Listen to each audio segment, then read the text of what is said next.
And oftentimes, when it comes down, especially when the riots happened and the ever-present videos of shootings, the topic always comes up like about the inner city, and so, or even the black community at large, which I think is just unfair to group that the way that people do, because like the inner city is a location, black community is a community of individuals that live all over the place. But when they speak about it, they say they just need to pull themselves up by their bootstraps, and I just think it's insensitive. I think it's illogical. I think there's a lot of socio-economical facets to it that preceded the current situation that the black community finds itself in, or even just the inner city community finds itself in. And so to say something like that ignorantly without actually knowing the history that created the situation that exists today, I think it just doesn't make any sense, because you have to consider,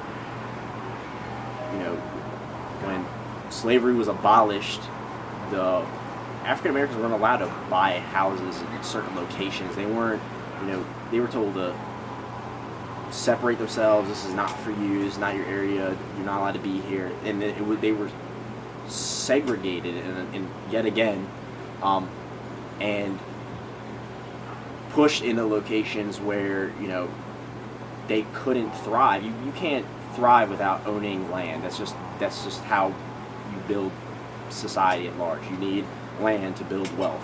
And so if you're not given any land, how are you going to build any wealth? How are you going to accumulate wealth?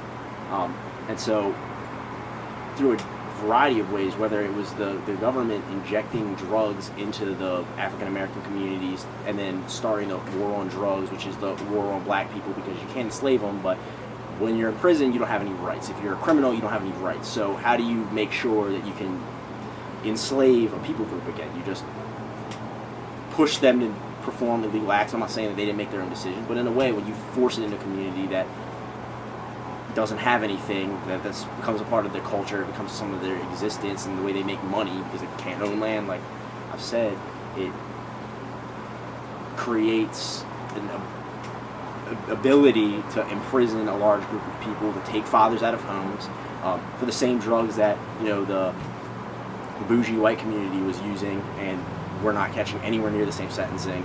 And so then you have movements such as the civil rights movement, and then you kill the leaders. What are you supposed to do as a community when you actually have come together and are pushing forward to just be allowed to vote?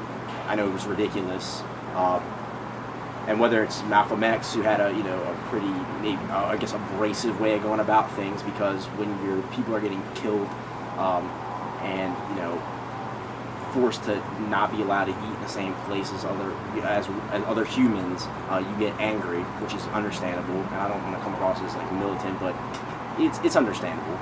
Or Martin Luther King, the God-fearing man that he was, and then for him to die, you've got people like Angela Davis, who were falsely prosecuted and then just left the United States altogether.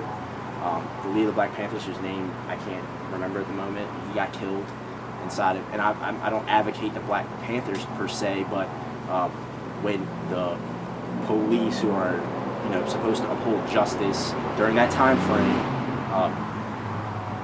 were actively assailing and assaulting the black community, it's kind of understandable for the black community to want its own police force. And so the whole thing, whether it's fathers not being allowed in the house for welfare recipients, to mass incarceration,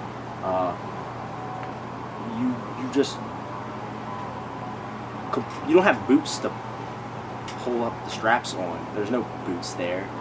You don't have the avenues. You don't have the same chances. I mean, even recently, I won't even say this like someone who really seriously knows what I'm talking about, but even I just saw an interview recently where LeBron said, like, coming from the city, the only options you have are to play sports, sell drugs, or make music. You don't have any other options, really. So that's not even coming from me, who, does make music. I wasn't particularly good at sports, but there is this almost a forced mindset of like you really don't have a choice. It's crime, and that's just for the inner city. I don't want to speak for the black community at large because they're making strides on their own.